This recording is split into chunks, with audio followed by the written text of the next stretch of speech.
What's up everybody, Spare with a Gun here, back with another episode of Minecraft on the Sleepless Night server. It's been a little bit, I know. I haven't been putting them out as much, been preoccupied with my Kingdom Hearts stuff. If you enjoy it, awesome. If not, I apologize. It's a gamefly. I'm trying to do as much of it as I can before I have to send it back. Or, I don't know, I might have to just buckle down and buy it. It's a really long game. So I put this sign here. I've done some updating, by the way. I don't really remember what all was here last. I think I showed this kind of... Yeah. Because the last thing was the villager farm up there. I put a sign here to warn that after this point there's a lot of chaotic sounds. So when you get here... Well, I guess the villagers, I moved them so they don't they don't trigger as quick. But you get all these guys, which are just noisemakers. Ah! Shut up! All these guys, everybody, stop it! Leave me alone. Okay. So, I wanted to show you some of my progress I made with the villagers. I've got one of each kind now. I did move them because having them this close seemed to affect the spawner. Now, had a problem. My one guy up there, he's fine. I don't know what happened here. I had it running for almost a week, maybe? Something? No, it probably wasn't a week. A couple of days, at least. And I walked over here at one point, and both of my villagers in my cell were gone. And there was a zombie, just standing there. Just chilling. I don't know how he got in there, I don't know how he spawned, yada yada yada. So anyways, I gotta replace them, but with Bass Play and Adrian's help, I think that'll be fine, because we found some more villagers here and there and whatnot, so we'll be able to do it. I did move them over here, though, and consolidated them a bit. Gosh, y'all need to shut up. Shut it! Okay. Much better. Nice and quiet. Peace and quiet. Okay, anyways. So this is my regular farmer guy. I think I've got him completely open to where this is his last trade, which is pretty good, because all I need to do is store 1 emerald, and I can always reset his trades. And he's got a couple good ones. The 15 wool for an emerald is what I use most, but also the cooked fish for an emerald, and I'm going to make a chicken farm, so the raw chicken for emerald will be good sources of emeralds. And the one to reset is awesome also. Now this little dude, he's a stubborn librarian person. So he's got a really good first trade, but it's deceptive, because he has 25 for paper. The enchantment book, I don't know. I guess that's okay. Fire protection. He has glass. 5 glass for 1 emerald, which is awesome. Books isn't too bad, but it's a lot, so I need a lot of leather and paper. Don't really need bookshelves. A written book, which, you need an ink sac and a feather, and then 1 book, so that's a little bit better than the 11 books. And then this stupid frickin' trade. 11 emeralds for a stupid clock. Up until now, this seems to be his last trade. I've traded it 4 times, and he has yet to give me anything new, and it scares me, because that makes me think that it's his last one. So every time I want to reset him, I need 11 emeralds, which is crap. It's just stupid. Now, the one thing that has me suspicious it may not be is this. In my video where I built this villager farm, I linked the design to Doc M's tutorial video, which is where I learned it from, and he makes a comment in that video that when you have a book and an emerald trade, and I think the emeralds is over 5 emeralds, when you reset his trades, like when you get to the last trade and it resets everything, this can change if it's not, because it always, I guess it like tries to get lower or something, and then when it gets to 5 emeralds, that's the lowest it'll go or something like that. I'm not entirely too understanding of that. If I read that wrong or heard it wrong, you know, if you watch the video and get something different from that, let me know. But to my understanding, it was that if you got to the end of his trades, this should change, which it hasn't. It's always been Fire Protection 1 for 12 emeralds.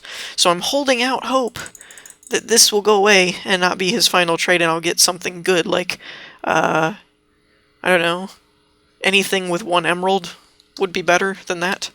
Now this dude is awesome. He does glowstone, bottles of enchantment, which is free XP for an emerald, and redstone.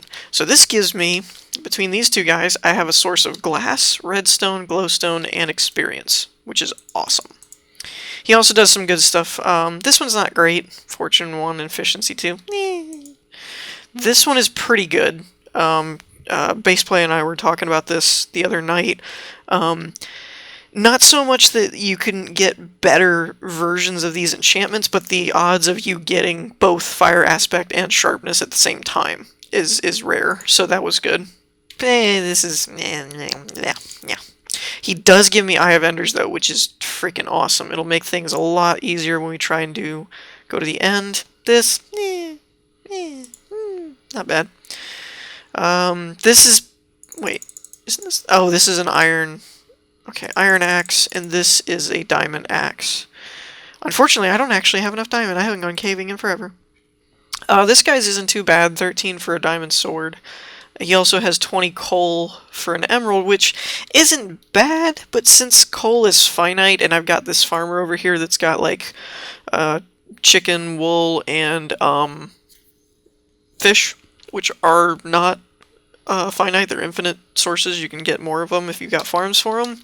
The coal option really isn't that great. Same here. And this guy does have pork chops, which is good.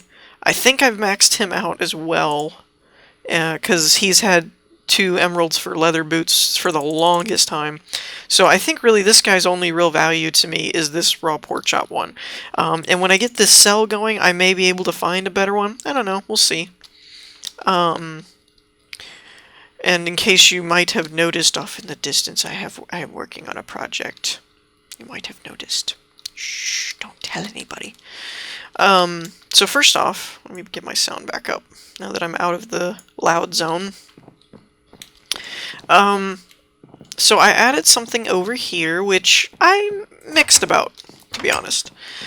This is an automated fishing farm, or what I prefer to call it is an AFK fishing farm, because you really can't automate fishing. You still have to right-click. But basically the idea is when you step on this plate, the fence pops in and out. You cast a fishing line that way. It will trigger this tripwire. And when this tripwire is triggered, it keeps the fence post out at all times. Then what you do is you highlight this, so as you can see, the collision box is highlighted. So you basically are standing here, oops, and you stand here until your collision box is highlighted on the corner, and then you just hold right click, and it'll keep attempting to pull a fish in. When it does, the tripwire gets pulled back, the fence comes out, the fish stops at the fence post, falls in the hopper, and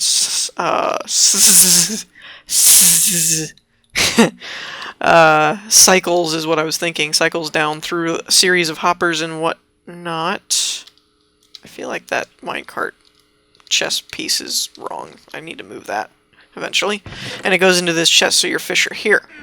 And then you've got a series of hoppers and droppers and whatnots to eject a fishing rod.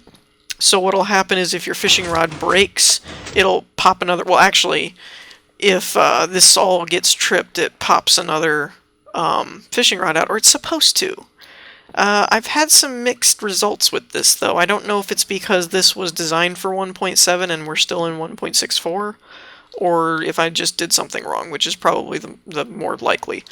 But I'll put a link in the description of the video. I forget the guy's name that did this, but this is not my design. This was... yeah, I'm not this clever with redstone mechanics at the moment. So this was not my design. I'll put a link in the description for whoever's video it was. Sorry for not giving a proper shout out, but I can't remember the name offhand. But yeah, if you guys watch the video or have done a fish farm like this yourself and know what I might have done wrong here, let me know, because the fishing rods don't always eject. It's kind of weird, or my guy doesn't always pick them up. I know it's important to have a full inventory so that there's only the one slot for the fishing rod, but it still doesn't seem to work right. I've also added some stuff over here. or rather finished some stuff over here, because I was never really done with this. So what I've done is I've added to the farms, which are now gigantic. And I've added the trim for this side. I don't think I'm finished over here, and I haven't put in the glass, whatnot, yada yada yada. But still got my carrots. I added potatoes and reeds over here, or sugarcane as it's properly known. Essentially, and I did add the half slab covers because we are in the snow biome here, and I actually did have it try and snow on me a few times in this area. I'm actually surprised no snow has collected. Oh, it's probably because of all the torches. Never mind.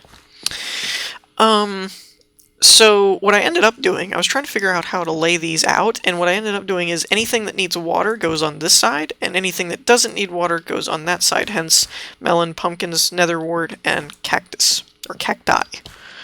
The cacti, I moved around a little bit. I was originally going to do every other row, but I was talking to base player, and I was saying that this could get dangerous for harvesting if they're in every other row, because this is a tight squeeze between cactuses or cacti that you might get hurt. So we decided, or I decided based on his advice, to just go every other row.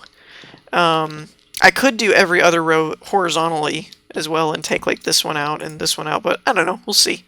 Cacti or cactus really aren't needed that much because all they really do is die.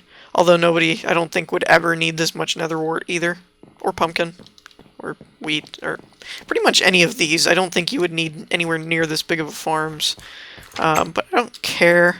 It's Minecraft. You can do whatever you want. Go big or go home, right?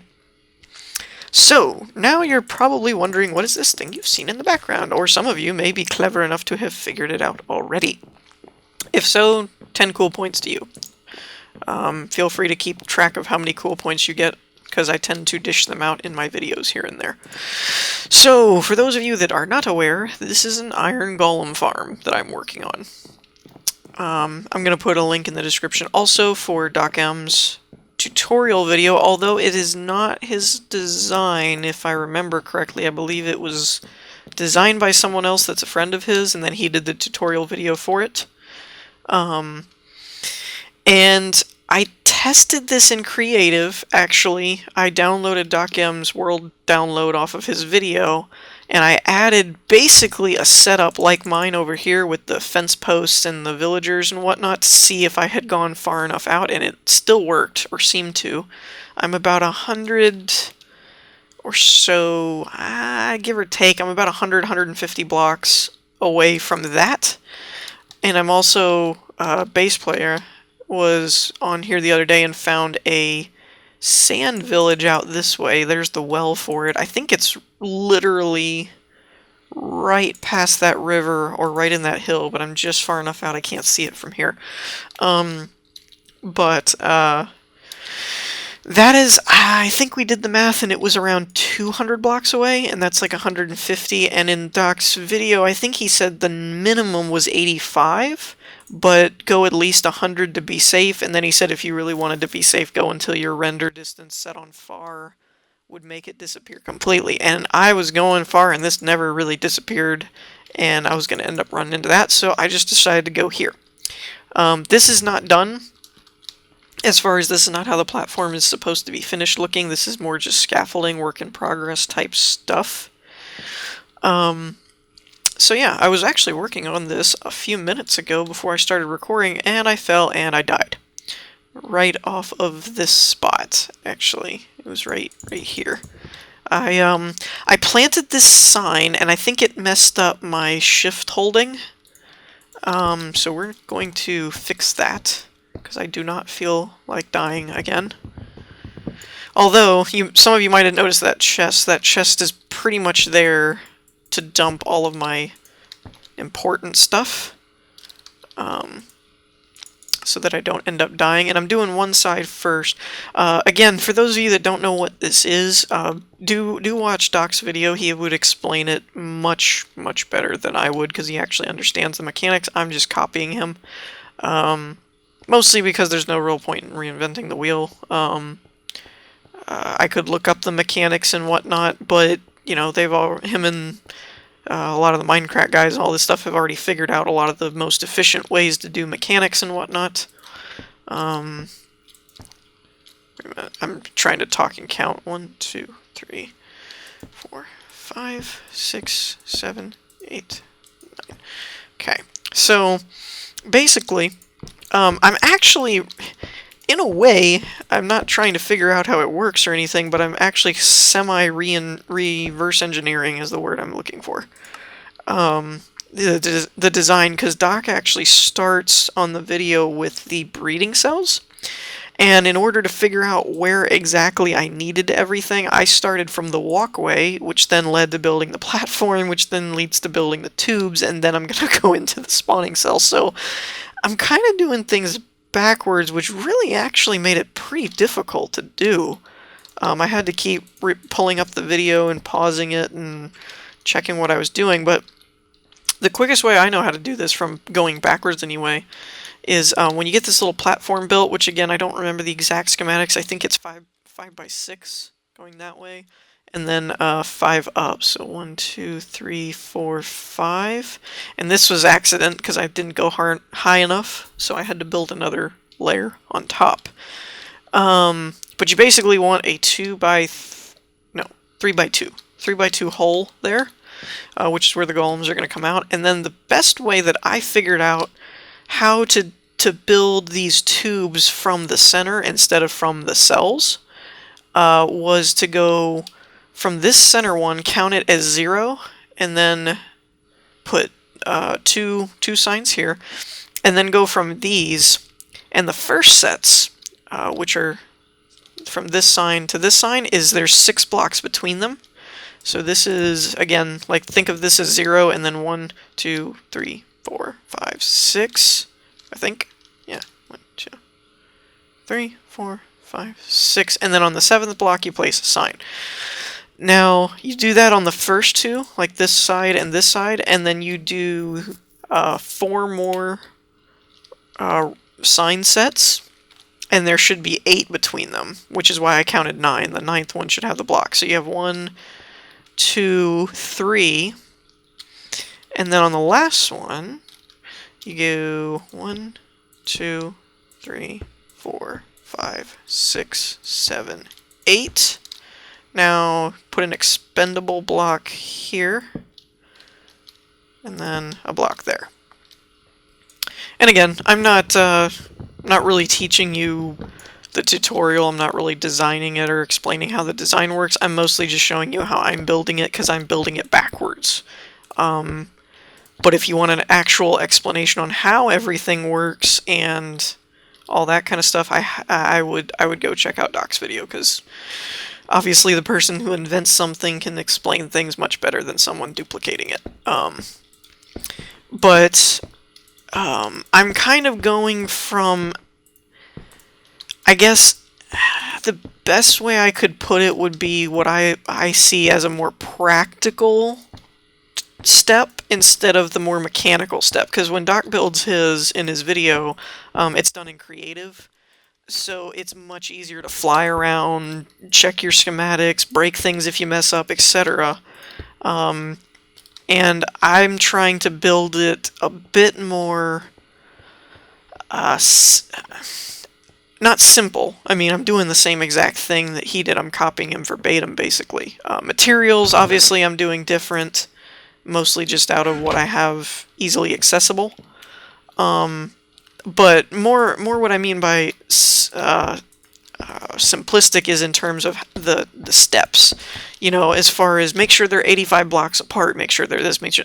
Well, instead of trying... Because I can't fly around and factor out some of that as easily. I mean, I could, but it would be tough. So what I'm kind of doing is going through and figuring out the more go from one thing to another parts of the thing, instead of the more scientific side. Like, Docs is very into the stats. Like, you have to be 85 blocks away from another spawning cell or else they won't spawn, yada yada yada. But I ended up looking at it more, what's the word I'm looking for? I guess practical instead of scientific, like less theorem and more like nitty gritty. How would you actually just go about building this thing? Kind of deal.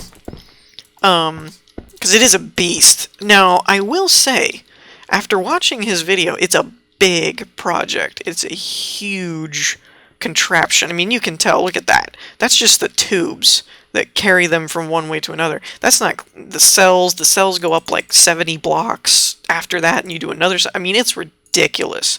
But in truth, if you're paying attention during his video, there's very little restriction on what you actually need. Obviously, you'll need a good supply of wood for the doors and signs, like I'm doing right now. You'll need access to lava, which if you have a nether portal, that's easy. You know, etc. and so on.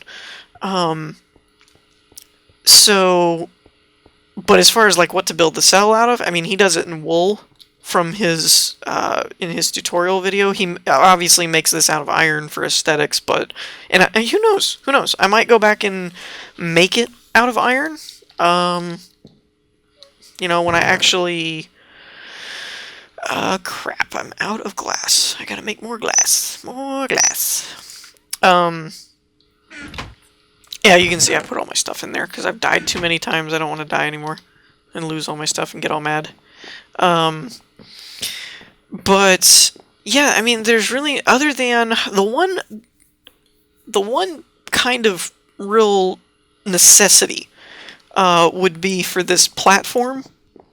He mentions it in his video as well, is, excuse me, that there's going to be lava very close, like on this last row here, which is very close to this platform, so you wouldn't want to make that's why I made it out of the stone brick instead of the, you know, following this and just making it wood all the way up. I do intend to make it wood on the spawning cells and the pillars and, you know, that kind of stuff. But in terms of what you need, you don't actually really need anything to... I mean, you could build it out of cobble if you wanted. You could, in theory, I've never actually attempted it, but in theory, you could build this whole thing out of cobble minus the water, lava, and wood needed for signs and doors, and redstone mechanics for down there, you know, that kind of stuff. But as far as just base structure, you could pretty much just make the whole thing out of cobble if you wanted to. So it's a time-consuming, big project.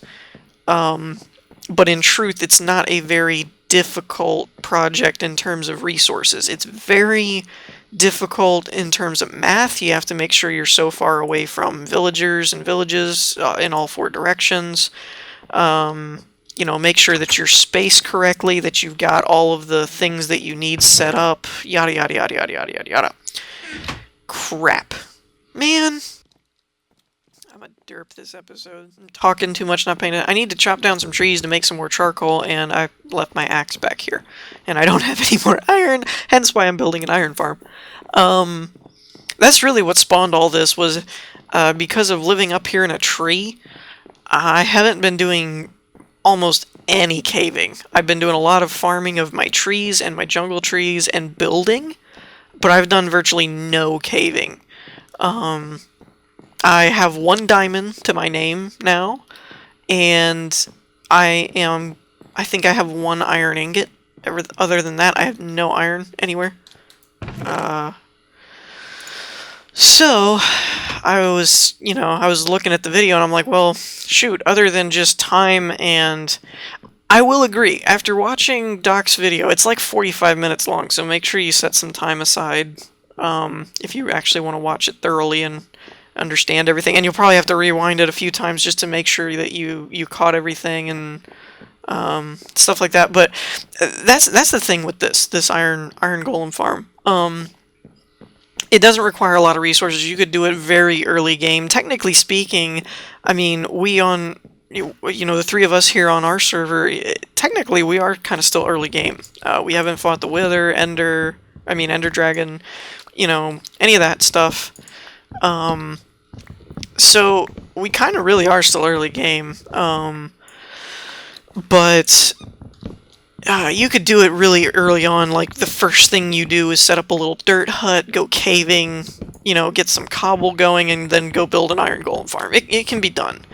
The big thing, the biggest, most complicated slash hardest part, however you want to label it, for this farm is the villager part. It's getting enough villagers and moving them around where you need them in the farm. That can be very time consuming and very difficult. I don't know, I kind of look at that as being more frustrating than difficult. It's not really something that's hard to do, it just takes a lot of setup and patience and stuff like that. But it's not actually hard. I mean, if you've got a minecart and a few rails, you can keep replacing the rails and... Oh, sorry. My keys... I don't know if this happens to anyone else, but my keys get stuck every once in a while, and I end up running in one direction until I just spam all the directional keys and it breaks it up. I don't know what that's about. If any of you know what that is, feel free to fill me in, because I've always been curious as to why that happens. Sorry, I know this is kind of a rambling episode, but I hadn't really done any Minecraft videos recently, and I kind of wanted to do something. I didn't really want to go through all of the building of the Iron Golem farm, just because it's probably going to be kind of tedious.